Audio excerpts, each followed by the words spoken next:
Calli VanderWilde, and I'm presenting today from Portland, Oregon on the energy savings potential and sensible heat flux analysis of green and impervious rooftops in the Pacific Northwest. So we studied 3 different buildings here on University of Portland's campus, 2 of which are dorms. We have Mailing Hall and Christie Hall, and then we also have Shiley Hall, which is an engineering building that already has a small 12% green roof on its rooftop.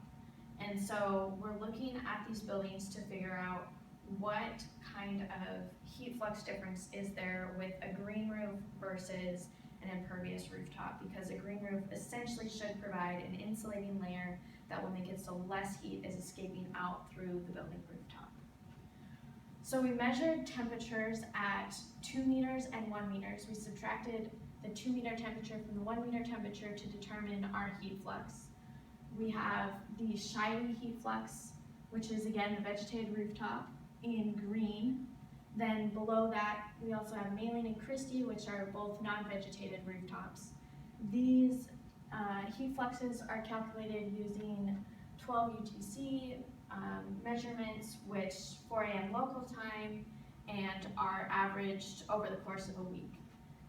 And then we also have here ambient air temperatures, just kind of showing what was going on in terms of regular air at that time, so how much heating and cooling you can infer is going into these buildings.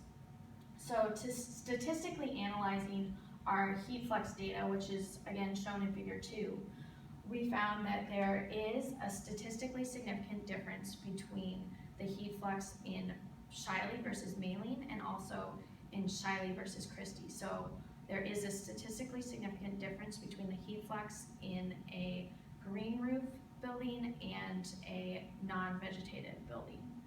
We did our statistical comparison using the t-test and again found that there is a difference. We then were looking at what kind of monetary savings can be had by using a green roof on a campus, and to quantify that we used the Energy Plus model, and that shows that there could be large savings to be had in electricity in kilowatt hours. That's on that top corner there. Here there's also savings to be had in natural gas, and there are significant total energy cost savings to be had. If Shiley were to have, instead of a 12% green roof, a 100% green roof, the university could be saving about $750 annually. And then if Mailing were to have a 100% green roof, which again it has no green roof currently, it would be about $500 a year, and same with Christie, $500 a year in savings. This figure here models the sensible heat flux to the urban environment annually.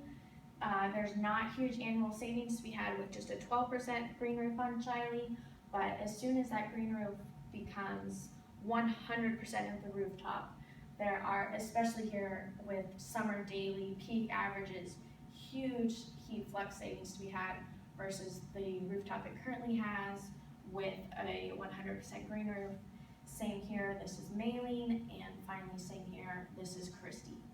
Also, a green roof is really great for helping with stormwater runoff and mitigating those effects.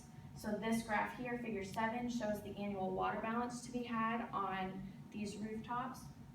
If Shiley has its 12% rooftop, that really does not provide much benefit with precipitation total versus net runoff. But if it has 100%, it really reduces the amount of runoff. Same with Mailing if it were to be given a green roof, and Christie were to be given a green roof.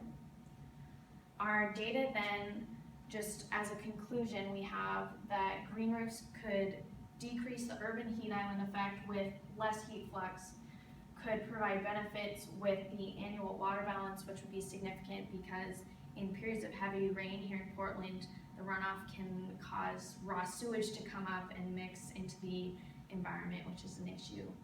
So our overall conclusion is that University of Portland should install some green roofs to benefit from all of these potential savings